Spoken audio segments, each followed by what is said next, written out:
আসসালামু আলাইকুম, কেমন আছেন? Welcome back to my channel. চলে আসলাম ছোটো মাছের চচ্চড়ি রান্না করতে।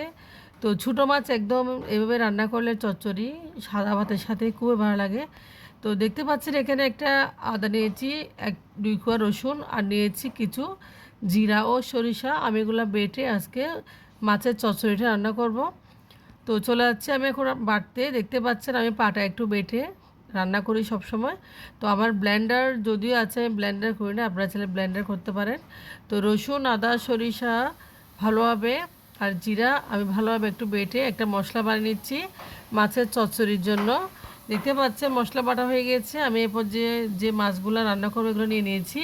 তো দিয়েছি দেখতে পাচ্ছেন মশলা, আর দিয়েছি বাটা মশলাগুলোর সাথে আমি 1 কাপ পরিমাণ পেঁয়াজ কুচি, আর পেঁয়াজ একটু বেশি দিলে ভালো, মাছের চচ্চড়িটা খুব ভালো লাগে ছোটো মাছের।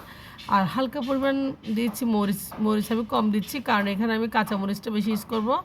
আর দিয়েছি হলুদের গুঁড়া, আর কোনো মশলা ব্যবহার করবো না এরপর যে। তো এইভাবে হাতে মাখা একদম রান্না খুবই মজা মাছের চচ্চড়ি। আর এরপর যে দিয়েছি আমি, দেখতে পাচ্ছেন লবণ। তো লবণের পর দিয়েছি আমি এখানে সয়াবিন তেল দিব এখন। তো আমি হাতে মেখে নেবো তেল দিয়ে। দেখতে পাচ্ছেন আমি তেলটা দিয়ে দিয়েছি। তো তেলটা দিয়ে আমি ভালোভাবে মাছটা মাখিয়ে নিচ্ছি। খুবই মজা এরকম মাছ রান্না করলে, আপনারা 1 প্লেট ভাত অনায়াসে খেতে পারবেন। এত টেস্টি হয় এই মাছটা আসলে। আমি আসলে মাছটা রান্না করা শিখেছি একটা নোয়াখালীর আপার থেকে। উনি রান্না করতে কয়েকবার দেখেছি আমি এভাবে রান্না করে। তো ওনার থেকে শিখে আমি রান্নাটা আসলে করতেছি। তো আগে কখনো খাইনি এরকম হাতে মাখা মাছ। তো দেখতে পাচ্ছেন একটু মরিচ আর কয়েকটা কাঁচামরিচ দিয়ে দিচ্ছি, আমি বেশি দিচ্ছি না। তো কাঁচামরিচগুলো আসলে বেশি ঝাল হবে, আর রান্নার সময় আর কয়েকটা কাঁচামরিচ আমি এখানে অ্যাড করব।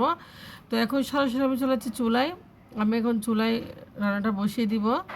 তো মাছটা আমি এখন দেখতে পাচ্ছেন হাতে নিয়েছি এবং চুলায় বসিয়ে দিব এখন রান্না করার জন্য। তো সকালে আসলে কাজ করতে খুব ভালো লাগে আমার। এখন সকাল প্রায় 8টা। তো মাছটা আমি রান্না করতেছি। দেখতে পাচ্ছেন মাছটা আমি বসিয়ে দিয়েছি। এই পর্যায়ে দেখতেও খুব ভালো লাগতেছে। তো একটা ঢাকনা দিয়ে রেখে দিচ্ছি। এই পর্যায়ে ঢাকনাটা আমি 10 মিনিট পর তুলে নিচ্ছি। দেখতে পাচ্ছেন মাছটা প্রায় হয়ে গেছে। তো উপর থেকে আমি কিছু ধনিয়া পাতা আরও কয়েকটা কাঁচামরিচ দিয়ে দিচ্ছি। তো এই মাছটা রান্না করলে আসলে খুবই ভালো লাগে।